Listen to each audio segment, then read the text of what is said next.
Hello, ഇന്നലെ രാത്രി നമുക്കിവിടെ മഴ കിട്ടിയിട്ടുണ്ട് കേട്ടോ. കുറച്ച് കിട്ടിയിട്ടുള്ളൂ, പക്ഷെ എന്നാലും മുറ്റവും തൊടിയൊക്കെ നനഞ്ഞ് കിടക്കുന്നുണ്ട്. പിന്നെ മഞ്ഞും കണ്ടോ. അപ്പോൾ നമ്മൾ പാൽക്കുപ്പിയൊക്കെ എടുത്ത് റോനൂസിനെ പറഞ്ഞയച്ചിട്ട് പിന്നെ ഒന്ന് കിടക്കാൻ വേണ്ടിയിട്ട് പോകലാണ് ഞാൻ എന്നിട്ട്. പക്ഷെ ഇന്ന് എനിക്കൊന്ന് പുറത്ത് പോകാണ്ട്. അപ്പോൾ അതാ ഞാനും റോഷ്മോനും കൂടെ പുറത്ത് പോവുകയാണ്. പെരിന്തൽമണ്ണക്കാണ് പോകണത് കേട്ടോ. പ്രസൻറ്റേഷൻ്റെ അവിടെയാണ് നമുക്ക് പോകേണ്ടത്. പ്രസൻറ്റേഷൻ്റെ അവിടെ പോയിട്ട് ആവശ്യങ്ങളൊക്കെ കഴിഞ്ഞിട്ട് റോഷ്മോനിനെ ബസ് സ്റ്റാൻഡിൽ കൊണ്ടുവന്നാക്കി കേട്ടോ. പിന്നെ ഞാൻ ബസ്സിൽ കയറിയിട്ട് തിരിച്ചു പോകും. സാധാരണ നോമ്പിനൊക്കെ യാത്ര ചെയ്താൽ എനിക്ക് നല്ല ക്ഷീണം വരാറുണ്ട് കേട്ടോ. ഇത് അത്യാവശ്യം ആയതുകൊണ്ട് ഇറങ്ങിയതാണ്. ഏതായാലും അൽഹംദുലില്ലാ കുഴപ്പമൊന്നും ഉണ്ടായില്ല. തിരിച്ചു വീട്ടിലേക്ക് ഞാൻ വരുമ്പോണ്ട് റോനൂസ് ദാ സ്കൂൾ വിട്ടിട്ട് അവനും വന്നിട്ടുണ്ട് കേട്ടോ. അപ്പോൾ വഴിയിൽ നിന്നാണ് ഞങ്ങൾ തമ്മിൽ കണ്ടത്. അപ്പോൾ വന്ന് നിസ്കാരമൊക്കെ കഴിഞ്ഞിട്ട് നല്ല പോലെ ഒന്ന് ഉറങ്ങി എണീറ്റു കേട്ടോ. കാര്യം രാവിലെ ഒന്നും ഉറങ്ങാത്ത കാരണം നല്ല ക്ഷീണം ഉണ്ടായിരുന്നു. നല്ല വെയിലും അല്ലേ പുറത്തൊക്കെ.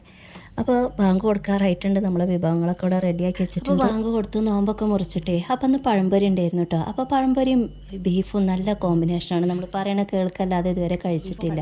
അപ്പോൾ റോനൂസ് പറഞ്ഞു ഞാനൊന്ന് കഴിച്ച് നോക്കട്ടെ എന്ന് പറഞ്ഞിട്ട് ഓനക്ക് ഇഷ്ടമായിട്ടോ, പക്ഷേ എനിക്ക് ഇഷ്ടമായില്ല. അപ്പോൾ അത്രയേ ഉള്ളൂ ഇന്നത്തെ നമ്മുടെ കുഞ്ഞു വീഡിയോ. ഇഷ്ടമായിട്ടുണ്ടെങ്കിൽ എല്ലാവരും ഒന്ന് സപ്പോർട്ട് ചെയ്യാൻ മറന്നു പോവല്ലേ.